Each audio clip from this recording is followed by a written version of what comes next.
All right. All right. All right. All right. All right. All right. All right. All right. All right. What is good? What is good? What is good, ladies and gentlemen? Of course, you know who I be. Good Doc, Dr. Mike TV. Back again. Once again, you should already know, ladies and gentlemen, that this one is poised to be an instant classic in the making. If this is your first time experience the Dr. Mike TV channel, by all means, make sure you subscribe. Make sure you notify. Do all the good things to make yourself well versed in the Good Doc's content. All my good stuff shall be listed in the links in the description area below. Official time check, 8:30 in the p.m. Eastern Standard Time, which makes it about what? 7:30 Central, 5:30 for all my brothers repping the West Coast, and of course, 8:30 a.m. Philippine Standard Time. Wherever you guys are reporting in the world today, Madami, Salamat, Salahat, and thank you guys for joining the Good Doc on what is poised to be an interesting live stream for that ass today. All right. So when it comes down to traveling, we always want to make sure we have all of our stuff together, right? We always want to make sure that we put our best foot forward. We always want to make sure that everything that encompasses the travel, we have it all together. But let's keep it a buck, ladies and gentlemen. There are likely to be some problems that we are to face when we travel. I mean, it comes with the territory. We're so worried about getting to the final destination, but we seem to find ourselves caught up in the nonsense and or the unfortunate events that happen from the time that we leave our home countries, get to the airport, and actually land in our final destination. There's always some things that are likely to happen in the meantime, in between time. So today I came across an article that covers 10 potential common travel problems for us and a couple of solutions that will possibly fix that. Now, I have my own solutions to certain problems that we're going to talk about today. So I'm going to tell you what the article says, and then we're actually going to get into what I would probably recommend as a solution to that problem. Okay. Not going to waste too much time. Not going to mince words. Let's go ahead and get into it. I'm going to go ahead and share my screen real quick so that we can get to the video. And if I'm not coming through loud and clear, by all means, make sure you help me out. Make sure you throw a 1. Give me some thumbs if you can hear me, but if you cannot, let me know so that I can coordinate, fix the volume, do all that good stuff so that you guys are able to hear the Good Doc loud and clear. All right, so I'm setting it up, y'all. Just give me a uno momento. Let's see. All right, we're gonna share the screen real quick. Rocking. All right, screen shared. All right, so here we go. Let me hide this real quick. Let me zoom in real quick so that y'all can see what I see, and let's keep it pushing. All right. So the article is titled 10 Annoying Travel Problems and Their Potential Solutions, right? This article was written in the early part of this year. I do believe that this is going to be something that hopefully you never have to go through, but just in case you do, you kind of have a solution to the problem, all right? So 10 Annoying Travel Problems and Their Solutions, brought to you by the Good Docking Company. All right, so I'm just going to go ahead and scroll down and get exactly to what I want to focus on, which are the 10 problems. So problem number 1, canceled, delayed, or unreliable transportation. I can't tell you how many times I've had a flight canceled on me or a flight delayed. Now, if you're traveling abroad, for some reason, it's almost like chances are this is probably an issue that you're going to deal with. It's just the way that it is. You don't know how the airlines are running. You don't know if a plane that's supposed to be arriving on time is delayed. So as a result, that makes you delayed. Due to inclement weather, your flights can be canceled. Anything under the sun can happen when you're traveling, all right? So what I have learned from the international travel perspective, this is me focusing clearly on international travel.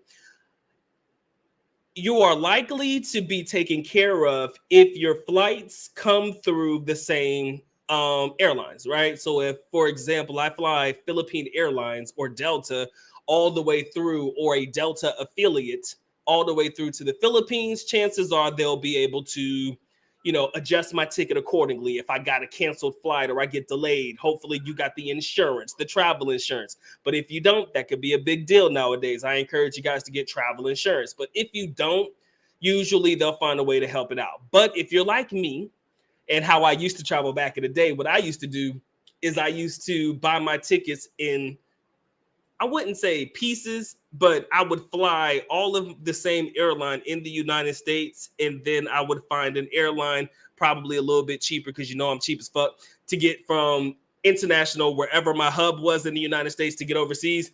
That would be the normal route that I would take. So usually my normal route would be Raleigh, Durham to Detroit or Chicago, and then from there I would travel to Japan to Manila. Sometimes those tickets were all together, but sometimes I would have to piece them out if I felt that would be a cheaper way. I don't recommend it, but it happens. So what I would do is I would make sure there is ample time between my flights, especially ample time between your arrival in your last destination in the United States or your home country before you fly on that international flight. Because as many of you guys know, when you fly on that international flight, between all the check-ins, between all the making sure your passport's good, to make sure your ticket's good, you want to make sure that you have at least a good 4 hours, 5 hours between your flight. Because let's say, for example, you touch down in one area, then you got to get on that little shuttle to get to the other part of the airport for international flights, depending on where you go. You guys know the airports usually have international parts of the airport. So that means you have to travel from one part of the airport to another. You want to make sure you have ample time between your flights. I think that if you have a potential to deal with cancellations or having shit delayed, you want to make sure you're on time. So for me, I would say make sure there's a lot of time. I would say at least 5 hours minimum between your arrival in your last home country state before you get on that international flight, at least 5 hours, right? Because you don't know if your flight, wherever you're traveling from, is going to arrive on time. You don't know about how much time it's going to take for you to get off the plane. They got to taxi the plane in. You got to sit on there, wait for them to open the doors. And then depending on how many people are on there, you got to fucking wait for them to get their bags, and they're taking their sweet ass time and shit. You don't want to have just an hour for yourself to get from one place to another, especially if you know that you got to check in and do your international stuff. So make sure there is a large amount of time set between yourself and your next flights, just so that you can make sure that even if you got to sit in that area for a couple of hours or so, at least you're going to be on time, because there's nothing worse than missing your connecting flights. I've had it happen once. I freaked the fuck out, but luckily the airlines was able to take care of it for me. So the article says, no matter where you travel in the world, transportation will never be perfect, except maybe in Japan, where trains annual average delay is mere seconds. Okay, so Japan, they usually are on time. I guess that's why I've never missed flights. From missed transportation to routes that have temporarily changed with a note posted in the language that you don't understand, there are tons of ways transportation issues can botch your journey. So their explanation, or how they expect you to be able to solve it, is transportation snags are largely out of your own hands. That's true. So avoiding them may not be always possible. Instead, the best way to minimize impact is to seek out alternative routes to arrive at a destination just in case. Familiarize yourself with all possible options, like a bus or a train, and what to do if your plans get altered. Knowing who to contact about a canceled train beforehand, for example, will help you act quicker and be less stressed if faced with the situation. Now, one thing that I do have to say is it can be very difficult to understand how to get your flight connection if you're in a foreign country. I remember when I flew into China. It was one time ever I flew into China. It was the hardest damn experience in my life, because they did not understand me. I mean, most of the people could pick up on most of the words that I was saying, but usually I had a piece of paper in my hand. I said, this is my flight. How do I get here? And hopefully, and luckily, there was somebody that could actually help me. But for the most part, when you're dealing with foreign countries and getting lost in foreign countries, or having to deal with delays or cancellations in foreign countries, it's a little bit more difficult, right? So like I said, you do want to make sure that you have time in between your flights that should already be scheduled in. For me, at least, I think it'll be helpful, because if you have to go around the airport to find somebody who speaks enough English to help you out, if you do have that issue, you want to make sure that, you could talk to the right people, and it's not going to cost you your flight or cost you to miss it because you don't know who to talk to. Okay. So I would say make sure that you keep that in the pocket just in case. All right. So going on to number two. Number two issue that you could potentially face when traveling is forgotten can't live without items. That could be anything, man. That could be your porn collection, your DVD porn stash. I don't know, your Bluetooth headphones, your Apple AirPods, or sometimes I've known people to leave their phones behind during vacations, and I'm like, that's sad, bro, and I'm sorry for you. But sometimes you just leave behind things that are important. It is what it is, whether it be a laptop or an extension to a laptop, a charging cord or whatever, and you don't want to have to buy that stuff in an expensive airport, or you don't want to have to deal with buying these items at an airport. So this is the second problem you can face. Let's see what the article reads. You're settling in a hotel room after a whole day of flying and fighting jet lag, only to find that your retainer didn't make it in your suitcase. Okay, retainers. I used to have one of those, y'all. I used to have braces, so I can relate. Now that you think of it, it's still laying at home on the bedroom counter. Universal items like toothbrush or clothes are easy to replace wherever you could go to drop of the hat. However, personalized life companions like prescription meds, eyewear, or phone charger with a specific voltage may not be readily available. Their solution to that particular problem is, this may go without saying, yet it's not always a rule of thumb that travelers follow. Create a packing list and double check before you leave. Yes, that means start writing down your absolute essential days or even weeks before you depart to make sure that you account for everything. Leaving it all to memory in a last-minute packing spree will not do you any favors. 100% true, guys. 100% true. You never want to wait until the last minute to get it all together. I try to pack at least my toiletries and stuff like that, stuff that I know that I'm gonna need. Like for me, I'll pack a new toothbrush. I'll have all brand new shit, toothbrush, toothpaste, mouthwash, and shit. I'll pack all that ahead of schedule, right? If I'm not on that wave, I'll have the wife do it because she's better at remembering shit more than me. That's 100% sure. She has a far better memory than me. But usually I don't have anything in my possession that is I can't live without type of thing, right? I don't really have anything in my possession. I used to do the retainer. I used to have it. Thank God I don't have to wear it anymore. But I don't have anything in my possession that I'm aware of that if I leave it at home, I can't, find it somewhere else. Like even when you travel to foreign countries, you guys know about, getting new cell phones. You guys know about, things like that in foreign countries. You might want to get kind of a local setup for yourself. I mean, unless you got like a T-Mobile that has good data and, that's not really going to hurt you or anything. So you could do that. But for me, I have a Philippine cell phone. That damn thing is about to die. So I'm pretty sure the next time I make the trip, I'm probably going to have to get a new phone, but I'm probably going to keep my same SIM card. Right, I just keep load on my SIM card. I load it every like 2 months or 3 months. I put like 50 pesos, 100 pesos on it just to make sure that it's still functioning. But other than that, there's nothing really that I see. But for you guys like prescription meds and things like that, just pack those ahead of time. I would say get your little pill thing together, get your little daily pill thing, put your pills where they're supposed to be at, and go ahead and pack the daily pill thing. And then you just use your pills as you need to before you get on your trip. And then just before you leave, you could just throw them in your bag and stuff, or put that in your necessities or your carry-on bag, your little strap bag, something that for sure you're not going to leave behind regardless of what's going on. So, that's some solutions to making sure you don't leave behind your most important items. Make a list. Always important. I think a good list is always important. But then again, I would say pack as early as possible and go through that bag constantly to make sure you didn't forget anything, right? I'm gonna go ahead and say this. I shouldn't say it, but anybody who knows already knows this. This is the good doc being truthful to his audience. Okay, I love y'all 100,000%.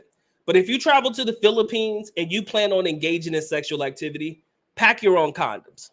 Okay, I'm gonna tell you right now, pack your own condoms. I'm gonna say it one more time for all of y'all in the nosebleeds. Pack your own brand of condoms. Now, for you dirty motherfuckers who don't really use condoms, I'm sorry for you, you nasty. But for those of you who have a particular brand that you're loyal to, you're going to find that traveling to an Asian country and trying to buy condoms in these countries, I mean, if you know, I don't have to go into details about it, but them shit squeeze very, very hard, right? I'm just going to keep it a buck with you. They can fit a little tight, fit a little snug. So if you have a brand that you believe in, if you're a Magnum XL type of brother, whatever it is, I'm not trying to get in your pockets because that seems a little suspect. But if you are that type of guy, make sure you pack your own.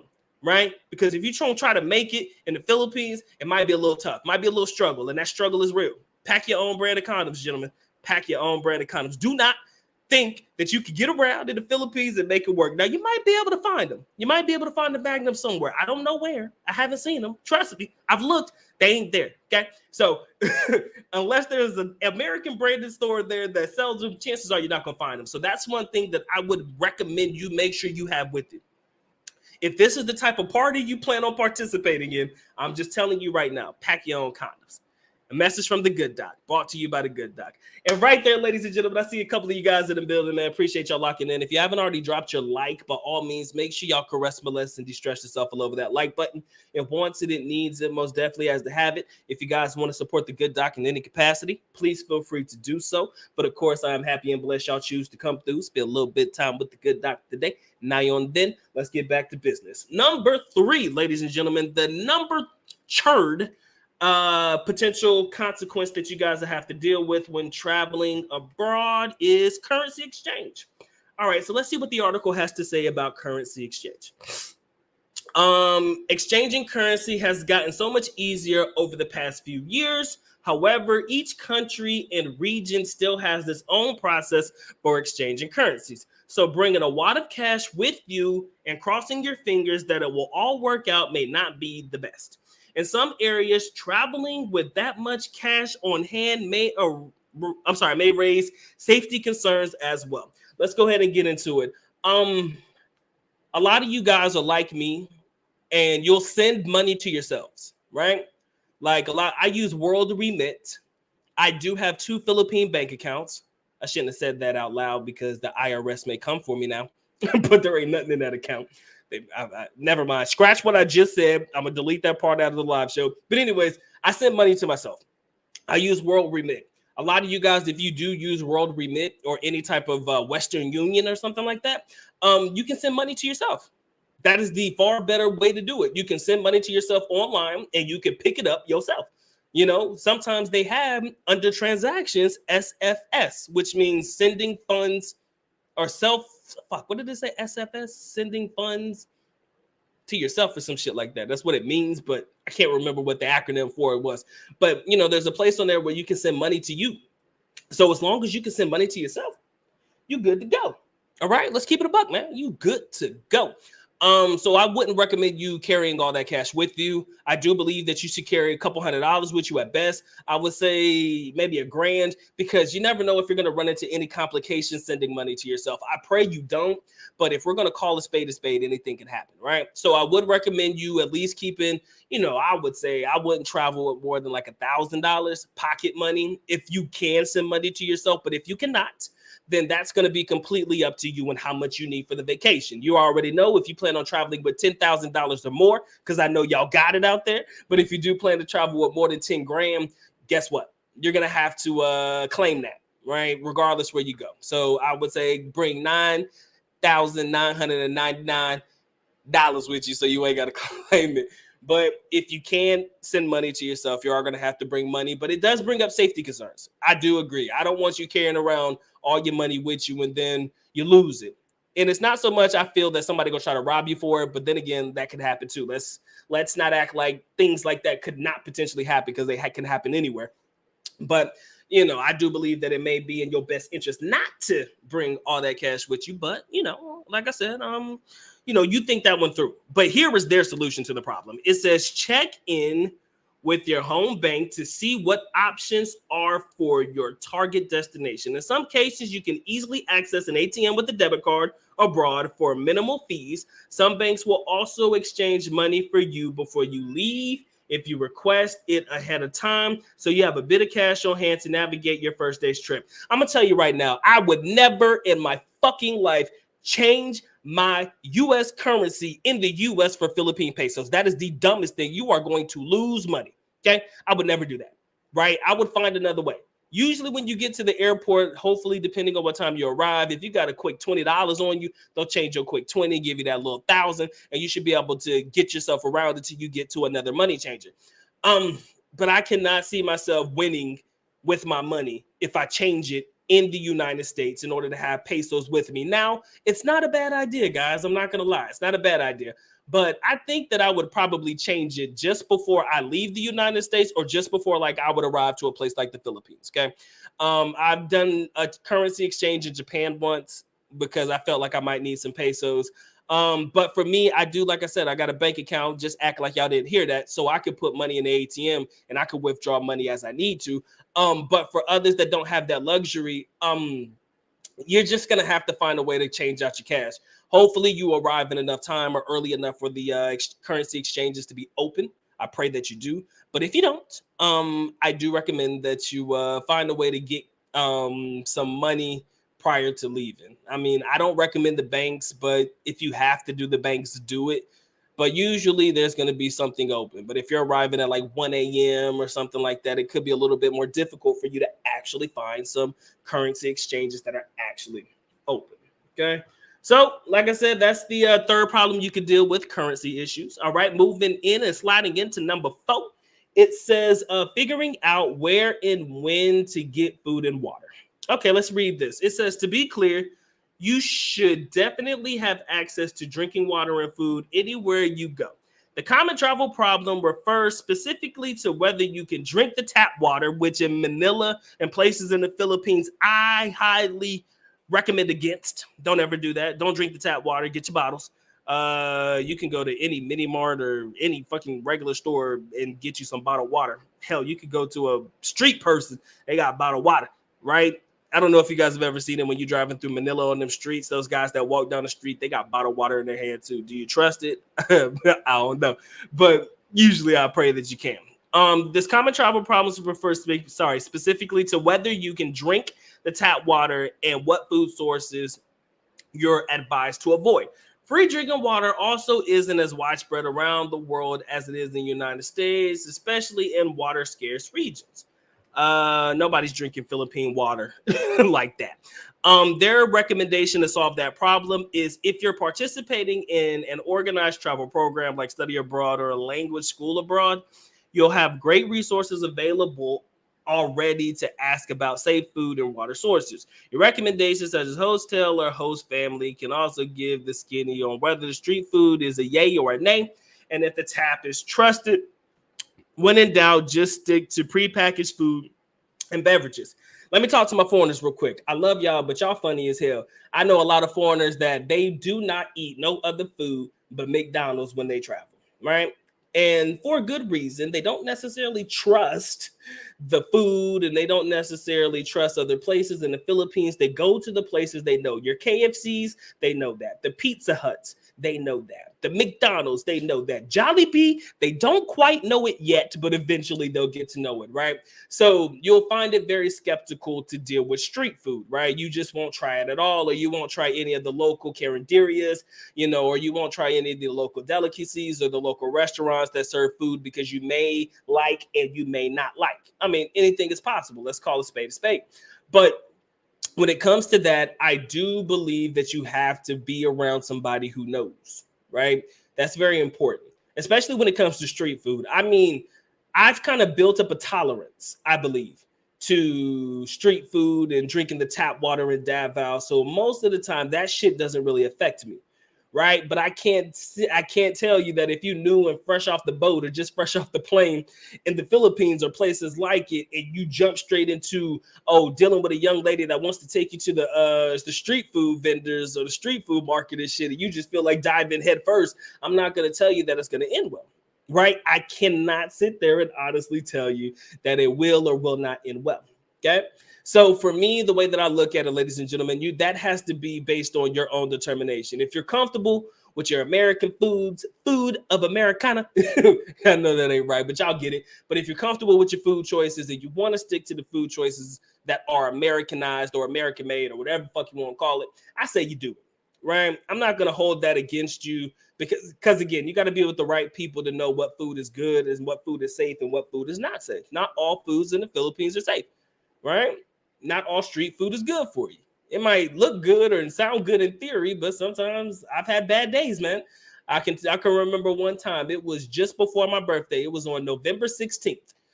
Me and my young lady went out with a group of our friends. I think we were celebrating our birthday at that time, and we went to this buffet.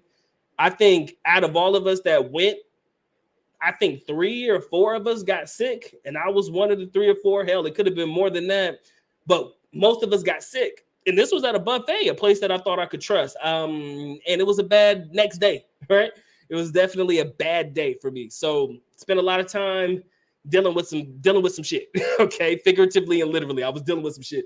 So sometimes you just have to take a chance if you're willing, but if you're not, I will not hold it against you. Ladies and gentlemen, I will not hold that one against you. All right. I see we got a couple of you guys in the building. Like I said, if you haven't already dropped your like, make sure you like this video. Make sure you share and subscribe. Appreciate y'all locking in. Again, if y'all want to support, you already know how to do so. But like I said, likes are free, man. They don't cost you a damn thing, right? Likes don't cost you nothing. If you want to support, cool. But make sure y'all drop that like. Mandatory by law, by Dr. Mike TV Law. Anyways, sliding into number 5, ladies and gentlemen, knowing local emergency protocols. They believe that this is a problem that you can encounter. Okay, let's see what it says. Knowing to dial 911 in an emergency is a no-brainer at home, but what if you find yourself in the need of help abroad? Also, who do you contact if you are a victim of a crime, lost valuables, or even hurt? While traveling is usually a positive adventure for most, these annoying travel problems can potentially happen. And the last thing you need in an emergency is to feel lost and alone. Okay, so they recommend what? Of course, you should definitely acquaint yourself with the local emergency phone numbers. If there is a language barrier and no one can help translate, another great option is to know the contact for your embassy or consul. That's not going to do us any good unless you're in Manila, because the embassy for Americans is only in Manila. If I'm hurt or fucked up in Davao City, I don't think that they're going to come get me. But they say know your embassy and your consul in the country that you stay in. Your embassy can act as a liaison between you and the local authorities, as well as help you access medical care, among other services. Thank God that most Filipinos speak good English, right? Thank God they speak good English of sorts. Thank God that they do, because a lot of us would be hurting for certain if they didn't. I hope that you don't get injured while you're abroad, but it could happen. So if it does, I mean, usually Filipinos are pretty good about helping out the foreigners. I mean, they're pretty good about making sure that they can get you the help when they need it. I mean, I kind of feel like you don't necessarily need to know the language barrier. If you're hurt and somebody sees you're hurt, chances are they're probably going to run to get help. I would think that that would be a natural reaction. Maybe I'm overshooting a little bit. Maybe I'm overthinking it, or maybe I'm giving people too much credit, or credit is not due. But I would like to believe that if somebody sees me laying on the ground when my damn fucking leg bit back in the opposite direction, if the shit looks like it hurts, I would pray that even if you didn't know how to speak any English, or even if we didn't know how to contact or communicate with each other at all, I would pray on everything that I love that you would at least be able to say, okay, he looks hurt. Maybe I should go get help. I would think, but maybe I'm overshooting just a little bit. But it says contact your embassy and your consulate. Yeah, I guess that could work. It's going to be a little difficult because if you're not in Manila, or if you find yourself in the provincial areas in the Philippines, hospitals aren't probably the best to go to, and sometimes they're not the safest places to go to. I told you guys a story before. When it comes to surgeries or dealing with major stuff, sometimes you could be dealing with somebody who don't know what they're doing, or maybe they got the information wrong, and that could end worse for you, right? Hell, they fuck up here in American hospitals. I can only imagine what it's like in some of these countries abroad. If you know, then you know. All right. So, guys, just make sure that you have a contact person, or at least there's somebody around that could potentially help you. Maybe some neighbors. Somebody. Just try to build good relationships while you're abroad. I think that's important. Overall, building good relationships will basically do you more favors than not. I know we like to keep to ourselves, be the solo dolos, not trying to bother or fuck with anybody, but it's not going to do you any favors if your ass get hurt, though, right? Trying to isolate yourself ain't going to help.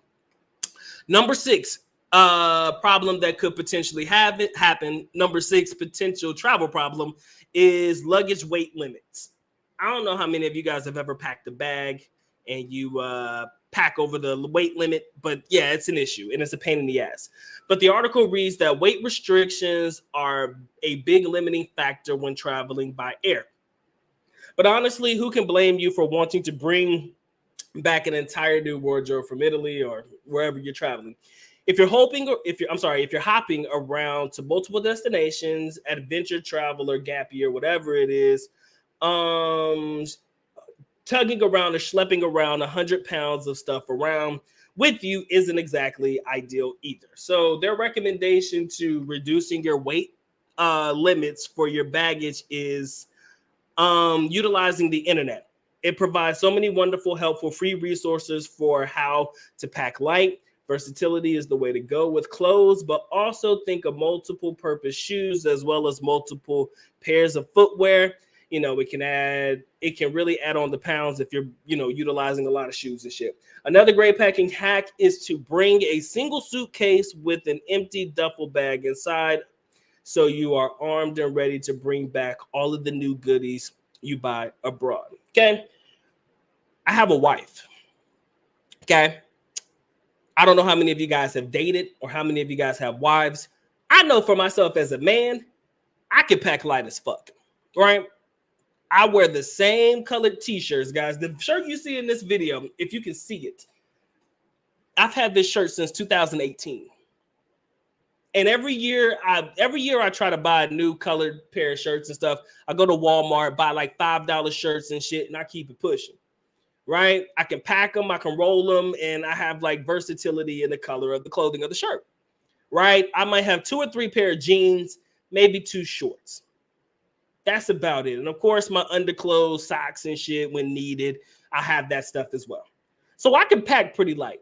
But I don't know if you've ever tried to convince a young lady to travel light. Ain't gonna happen. Okay? Ain't gonna happen, Captain. It's just not gonna happen. Because they got to have versatility in outfits. They got to have multiple outfits. They got to have outfit for this. They got to have an outfit for that. If I want to go out on an evening, I got to have an evening dress. I got to have a daytime dress. I got to have a dress for when we go to lunch. I got to have a dress for when we go to the beach resort. Got to have this flip-flop. Got to have this size pump. So sometimes it can be a little bit harsh because young ladies can pack a whole lot more than most of us gentlemen do. But in reality, I do believe that us as men are pretty good about traveling light. And usually the things that we buy, it's not really wardrobe related.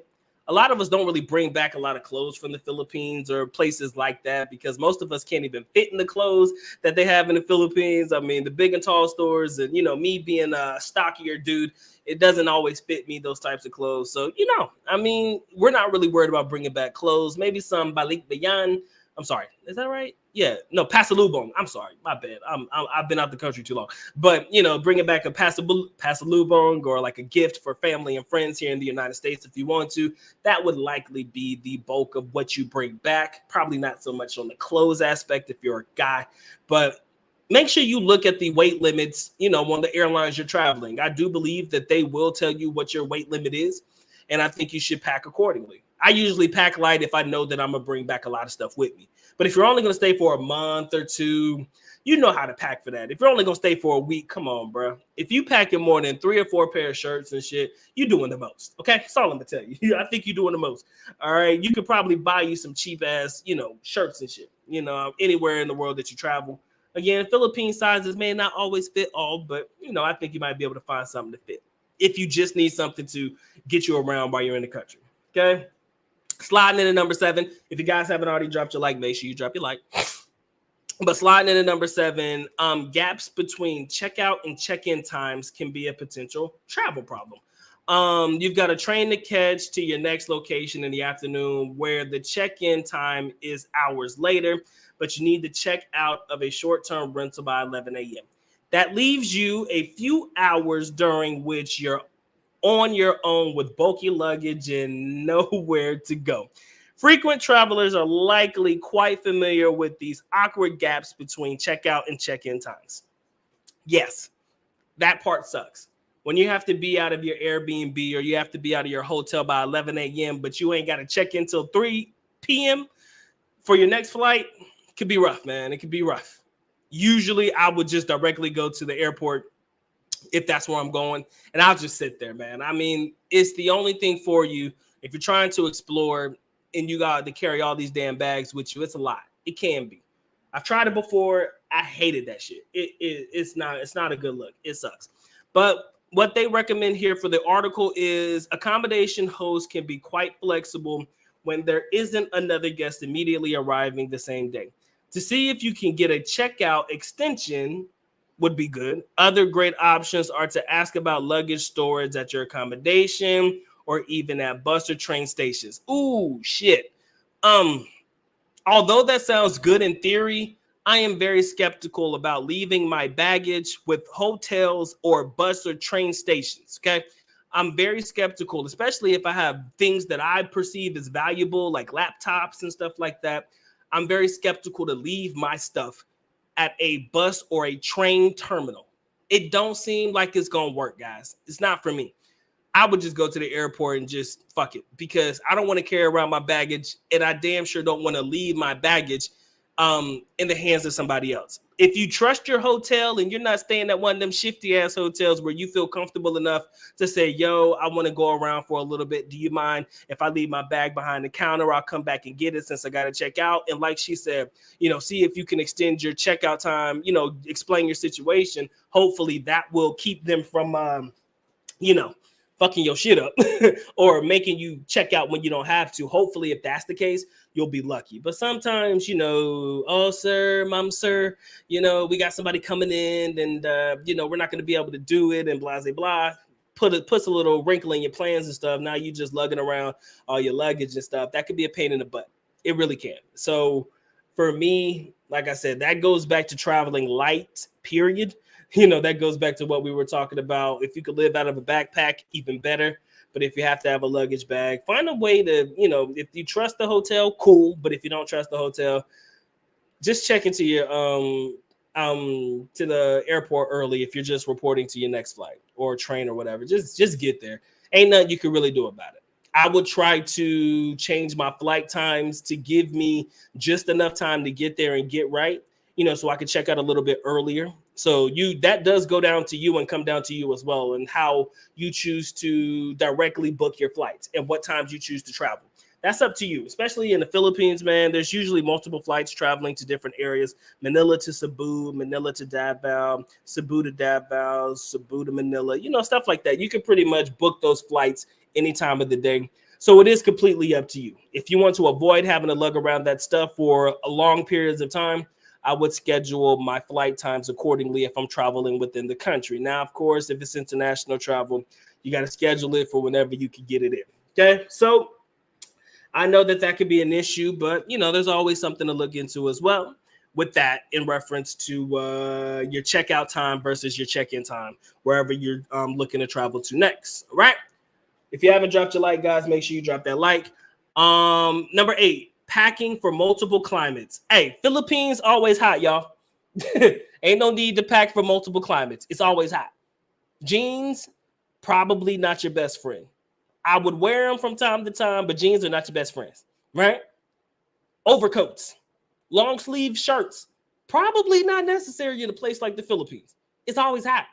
Every now and again, it'll get a little cold, but it's never too cold where I feel like you need a fucking winter jacket, okay? So, when you're traveling to a hot climate country that's close to the equator, chances are you're not going to need a heavy overcoat. So you should be able to know how to pack for a place like the Philippines. Now, if you're traveling to places that have different temperatures and different climates, if you're planning on staying long term or if you're staying for a period of time, it will be a good idea to know what the how can I say this? What the temperature is going to be like for the time that you're in that country. Okay.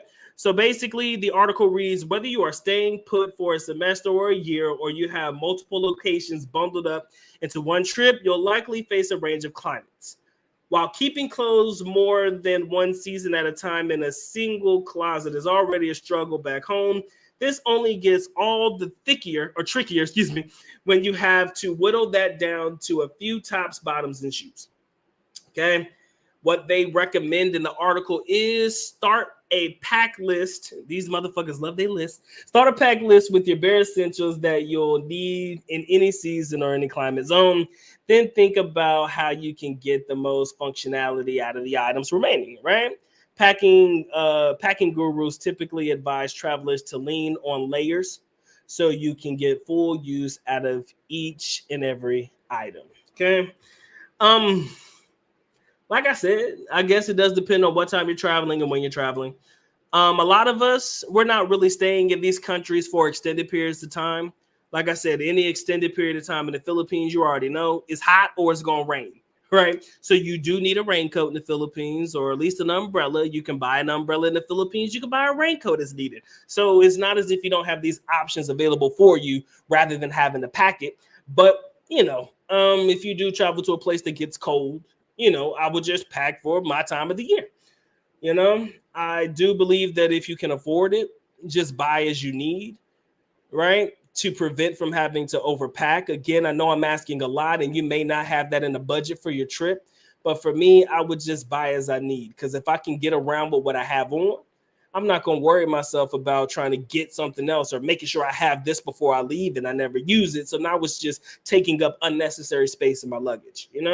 So that's something for you guys to think about depending on where you're traveling. Sliding into number 9. We got one more to go, guys, and I'm going to let y'all go on about your business. Number 9, we got the language barrier. Okay. Even though technology has evolved to the point of instant translation on a phone, everybody knows Google Translate, language barriers are still prevalent. Walking into a restaurant, sit down to order, then whoosh, you've never wanted pictures on a menu more badly in your whole entire life. The server comes over to ask something, and maybe you weren't so hungry after all. So basically, if you go to a restaurant, you can't understand the menu. It's all written in a foreign language, and there's no pictures. Usually these places are pretty good about pictures, but sometimes they don't. So they recommend what? With a simple Google Translate or other apps, like I talked about before, you can overcome some of the most common travel problems with understanding signs and written text. When it comes to spoken language, having a travel program, host family, local friend, or even a buddy who studied the local language more than you will certainly be helpful. So they just say have a travel buddy if you want.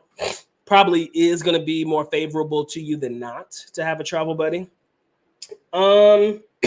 Yeah. So how to overcome the language barrier? Google Translate or travel buddy. That's pretty simple, I think. I don't know if we need to go into details about that anymore. I do know that a lot of guys have issues, like I said, when they travel to places like Brazil and Colombia, if they don't know how to speak Portuguese or Spanish or whatever Spanish dialect they speak down in the DR or Colombia, a lot of people find it difficult to really get around using certain types of terminology and shit like that. So what they do is they have a travel buddy, or they're traveling with a young lady that kind of speaks the language a little bit, or, Google Translate helps to the best of its ability. Sometimes they don't translate accurately, kind of sucks. I used to have an app on my phone. I took it off, but it used to work pretty well. I've tested it out a couple times. I forgot what it was. I'll figure it out later. I just haven't had a need to use it lately. But there are certain apps that do work, in situations like that. Okay. So sliding into the last one, ladies and gentlemen, number 10, locals who only want to speak English. How the fuck is that a problem? Let's see. On the flip side of traveling on a lonely English-speaking island, there are the language enthusiasts who have diligently studied the language of their destination for years. But someone you proudly ask a question to senses and accent and maybe a grammar mistake. That's it. They answer in English, and now there's no going back. So if you learn the language, man, I don't see that being a problem. If you run into a problem, just, try shit. I mean, that's how you perfect articulation of a language. You speak it, you do it multiple times. And most of the time, if people in the Philippines hear you speak in the language, they'll try to respond to you in that language because it is a whole lot easier for them than speaking English.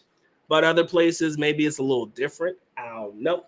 But ladies and gentlemen, that there is their top 10 potential common traveling problems that you could potentially go through. Right? I thought that was a pretty interesting article, man. I think that we definitely have a lot of things that we can touch on in that regard. But shout out to Captain Billy Jack. What's up, man? My brother Robert, I see Chosen One. But yeah, although you're right, condoms are frowned down upon in the country. But if you're going to take some of these young ladies at their word that they clean, and you want to go ahead and be reckless, that is completely up to you, sir. I just say I would rather be far more protected than unprotected if that is the activity that I'm going to participate with more than one young lady. Again, I understand who my audience is. I understand where you guys are coming from, and I understand that some of y'all just may want to have a little fun. And as a result of you having a little fun, that means you're going to entertain more than one young lady. And if that is the case, I would say for your own personal safety, whether these young ladies frown down upon condoms or not, tell them that it's to protect them from getting pregnant or something. Maybe you have to give a legit excuse. I understand that some of these women will look at you like you're looking at them like they're dirty, and they're not. But, you know, sometimes that's just the way that it is. Some take offense to it, but if you explain it, why you using it and why you think it's important, I think they will have to understand. My man says, how many condoms can I get in a Balik Bayan box? A lot. A lot. You can send yourself a Balik Bayan box full of condoms. That'll probably be your best bet, sir. The peso is high, man. 58.76. He said, I'm saving all kinds of money, man. That's actually probably the best thing to happen to foreigners in the Philippines. But I have to admit, guys, that is not good for the Philippines economy. It's good for us. And yes, we are the type of people, yo, keep turning it up, man. Keep turning it up, man. Keep allowing the peso to get higher. Keep going higher. Keep going higher. But it will kind of price out the locals from their own fucking community if the prices keep going up. That's what I do realize. At first, I won't thinking of it like that, but eventually things are going to become hella expensive because it feels as though the Philippines is going to try to keep up with the rate of the exchange, right? And they're going to probably raise pricing to price accordingly for the new inflation or the new rate of the exchange. And chances are when they bring it up, they're never going to bring it back down again. So they are potentially pricing out the Filipinos. And I think that's kind of fucked up, but I mean, I guess that's how they gonna make it work. He said them guys on the street are selling tap water, probably are. Street food is a no-go for a lot of people, and a lot of foreigners do not have the tolerance for it, 100%. Shout out to my brother Oscar. Appreciate you locking in. Joseph, what's going on, my brother? Good to see you. Guys, that's the end of my time. I just wanted to have this little conversation with y'all, man. I love y'all. I appreciate y'all coming through, spend a little bit of time with the good doc, man. I'm going to go on and get the getting. I appreciate y'all for locking in. This has been a good doc. Y'all take care, man. Y'all stay blessed. Doc is out. Peace.